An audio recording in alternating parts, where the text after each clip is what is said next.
Hey guys, welcome back to another one of my The 100 videos. Well, it's my second The 100 video. The first one was the breakdown for the trailer of Season 6. And in that video, I did debate whether or not I'm going to be reviewing episodes of the season. I was not really sure back then.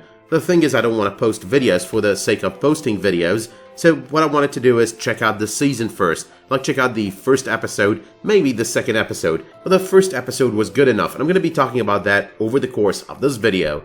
Okay, so we're off to a good start with this season. The writing was pretty coherent, the episode was pretty coherent in general, and of course the lines and the dialogues were pretty decent, with a lot of callbacks and references to previous seasons, to what is collectively known as Book 1. But okay, this is the start of Book 2, and it does feel like a different book. Like if you're reading this story instead of actually watching it on TV, it does feel like a completely different book. Each of the first 5 seasons did feel like it is its own adventure, but then again, they were collectively part of this one bigger adventure. You know, going back to Earth, discovering that there are other people on the surface of the planet. Your biggest worry going down there was basically all about whether or not the planet has become inhabitable again, but it wasn't just inhabitable, there were a lot of people down there, and the 100 and those who followed, like on Season 2, basically had to deal with all of those people, and with all the troubles that all the conflict brings. This season though, or this book, is kind of different because they're going down there, they're not as worried about the survivability of the place, because say the water is not clean, say the planet is not as survivable as it needs to be for humans to live on it,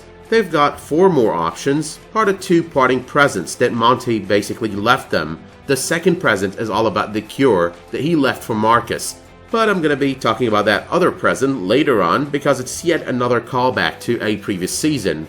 Okay, so they are not as worried about the, pollution on this planet, the problems of this planet, as much as they are worried about the people. Now, these people have definitely evolved. These people have definitely learned from their mistakes. Even Bellamy's approach is kind of different this time around. So he's basically like, we're taking weapons, but we're also taking non-lethals because we don't want to shoot first. Which is basically unlike what he was in the first season. Not saying over here that he was a shoot-first kind of person, by the way, but he was definitely rebellious, he wanted leadership, that's something that he cared about so much, and yes, he was the one person that would make the tougher decisions, the hard-to-make kind of decisions, but at the same time, he was quite careless. But before we move on past this planning point in the events of the episode, let's talk the very beginning of the episode. So we've got Raven at the very beginning. She's melodramatic, as usual, at first. But there's one. Her experiences on the 5th season with both of Clarke and Abby did make her that way. There's 2, the fact that this is all set up for what is to come later on in the events of the same episode. Because at that point we've got Miles, he's her rock, he's the only one who could calm her, make her feel better about all of this. The anger though, and as I mentioned moments ago, that she harbors towards Clarke and Abby, that's definitely understandable. But the next thing on my list over here is a treatment for Marcus Kane, and that was concocted during their cryosleep. It's also a callback to the events of Book 1 because it is the same treatment that was used on Octavia, only now it's been improved and modified to hopefully cure Marcus. So yeah, besides the 5 planets or the 5 destinations, this is the second parting gift left behind by Monty. Now during the planning phase of this episode, everyone's still back on the ship, they're still planning to go down to that moon and check it out and whatnot. There's a statement by Bellamy, we won't know if it is survivable until we get down there. Now that is 1, a total callback to Season 1, and enough of a callback for 2, Clarke to point out how familiar all of this sounds. But there is also 3, it's like the story of the 100 is starting all over again. It's like it's rebooting, but only with a soft reboot. It's different people, different scenarios, different stories, and different motivations. Now, as I mentioned earlier, Bellamy is kind of different, but it's not just Bellamy. The entire premiere is kind of presenting us with this contrast between what they were the first time around that they had to do this, and what they are this time around. But anyway though, before I move on from this first 15 to 20 minutes of this episode, did anyone else feel that the background music during that scene where they're basically planning their landing on that moon was very 80s adventure movies kind of music? Not sure if I was not hearing it correctly or if it was just me, but you can let me know in the comments down below. But alright, it's not just one planet or one moon that Monty found, it's rather 5 of them. Now the plan at the very beginning is to check them out one by one until they find one that's basically survivable. chances are as well that we're not going to be seeing any one of the other 4 this season. However, though, there is the chance that we might do that. So does that mean we're going to be seeing more of them on this season? Does it mean this is set up for future seasons? And of course there's the scariest of all of these questions. Will they manage to wreck this planet or this moon and then move on to the next one and the next one and the next one? And hold on, yeah, there's one more next one. Now the fact that this is a moon rather than a planet made me think of The Expanse, stuff like Ganymede and whatnot. You know, weird ass shit does seem to happen on moons. But anyway, this is not intended as a comparison between both series, cause the 100, as much as I love it, would most definitely lose massively in such a comparison. But another thing that I loved about this episode is how they familiarize us with Jordan, you know, the new kid, Monty's son. I think it's about 4 things. 1, the involvement. He's pretty involved in the episode. 2, the smile that Raven mentions, so they're basically familiarizing the other characters with him as well. 3, as Monty's son, and with all the information and knowledge that Monty gave him, he's basically kind of like Monty's replacement. And finally 4, we've got his background story, his history, down to the letter, because yeah, he hasn't got much of it, and we know all of it from those few statements that Monty makes on that video message at the end of Season 5. Now obviously, the premiere of the new season is starting with a lot of anger just being harbored towards Octavia. Bellamy blames her for being thrown in the pit, you know, during that conversation that he has with Nathan. And Abby wants the entire Sky Crew woken up except for Octavia. Now I did love the plot device used over there, you know, using Nyla to wake them up, telling her not to wake up Octavia, because with Nyla's loyalties to one crew and to Octavia all the way throughout Season 5, no matter how much she seems repentant or seems changed, you should not ask her to do that. Kinda sounds stupid.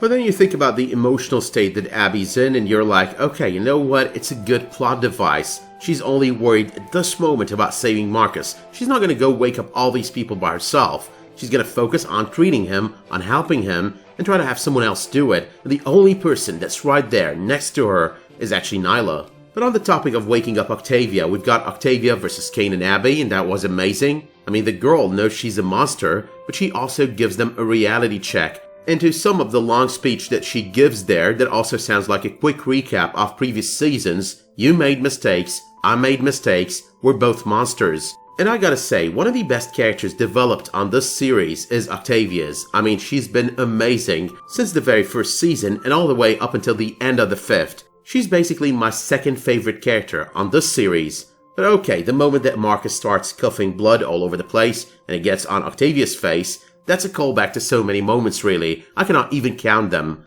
I mean, even without a weapon, even without trying to murder the guy with her own hands, or anyone's hands for that matter, she does get his blood on her face. That's some apeshit crazy level of evil. But the only good news over here is that while Marcus seemed to be about to die at some point over the events of this episode, he's back in cryosleep. Now that explains all the news about Henry Ian Cusick having a limited role on this season. A lot of people thought he was gonna be dead, but nonetheless it's all about him going back to cryosleep, probably woken up later on in this season, but nonetheless not for too many episodes and not for too many scenes. But let us though, and before we jump to the final moments of this episode, go through a lot of events that happened in the middle. So we've got number 1, Nathan correcting Jackson on that scene where he talks about alien life. We're the aliens, by the way. Now Jackson's, oh my god, we're aliens. That did crack me up a lot on that scene. But number 2, the day that they arrive, the eclipse of the 2 suns does happen, and right away. So what we're watching over there at night, you know, all these insects, all those flies, kind of going wild,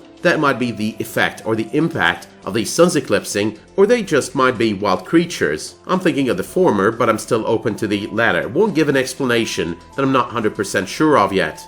Number 3, I'm assuming that the aurora that Jordan and Raven spot from the ship is basically all about this barrier, you know, the barrier that they disable at some point on this episode. Number 4, the death of Miles was definitely unexpected, quite impactful. Guy's got wisdom, but it seems to die with him in the end, and he seems to advise Clarke right before he dies, you know, to earn it. I'm thinking this is about earning forgiveness and earning her place among her people. Now I've already checked Twitter after watching this episode. I know that a lot of people are already angry at the loss of Miles on this episode.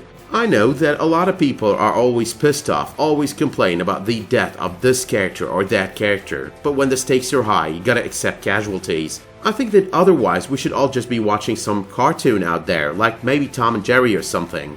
On another note, the "they should have killed this instead of that" argument is quite flawed, because a character might be your favorite, another is someone else's favorite. So I guess the golden rule over here should be, as long as it fits the narrative, it's gotta happen. This one is also gonna help advance the arc of Raven on this season, so it's okay, it's acceptable. But number 5, there is the inside of that house, all the talk about worship and shrines. It all makes me feel we're heading into cult territory. So while the trailer makes it seem that Sanctum is a decent place, it's a good place, it's a well-maintained place, full of good people, except for Russell of course, because we kinda made up our minds on that one watching the trailer, there is a decent chance that this is about cult mentality. These people are gonna be acting like a crazy-ass cult. Number 6, we get our confirmation that these people are Earthers. There is the "are all for the glory and grace of the Primes," and the United States flag is behind them in those photos. But number 7, it speaks to absolute sense that these people settled in Sanctum centuries ago, at least a couple of centuries ago. It speaks to absolute sense as well that these people in those photos are probably dead by now. Now, it seems one possible reason behind all of this, the shrine of worship, the all the glory and grace to the Primes, the people who started the society, that's possibly about a nationalist, patriotic narrative to control the people of Sanctum. Now, you can see that on the trailer of the season as well, when Russell goes, "These people are dangerous, they'll burn this world down, just like they burned their last one."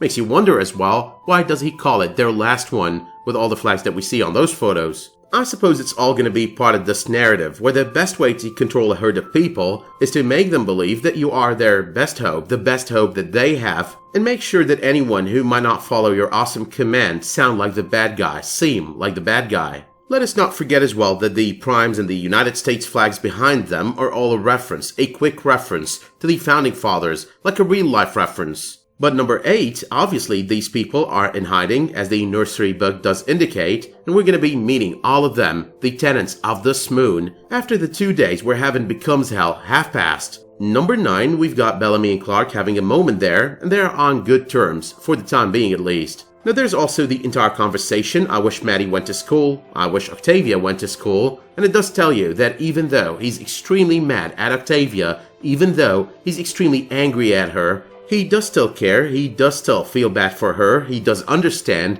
that all of this that's been happening to her since the very beginning of this series is pretty much the product of everything that's been happening to her all the way from the day that she was born. Number 10, the ship of the team landing in Sanctum. It's stolen before the episode is over. Now Emori takes a knife to Murphy and starts stabbing him because hell has started. For 2 days, heaven is hell. Now, I'm personally not sure if they plan on doing 2 arcs this season, like the people on the ship is one arc and the people on the ground is another arc, but it does make a lot more sense that the people back on the ship will basically go down to the ground and start looking for them. And based on next week's episode trailer, which seems to indicate that they're still back on the ship, it's either gonna happen by the end of next week's episode or by the beginning of the 3rd episode. But that having been said though, my work here is done, so let me know in the comments what you thought of this episode. Let me know what you think is going to happen on the upcoming few episodes. Like, do you think this is more of a cult-like scenario, or do you think it's just Russell that's the bad guy over here? Let me know as well if you did like this video by dropping it a much appreciated like, subscribing to this channel, and make sure you enable notifications to get updated when I post new videos, publish new community posts, or start new live streams. But until the next time that you tune in for another one of my videos, the 100 or otherwise, thank you so much for tuning into this video, and have a great day.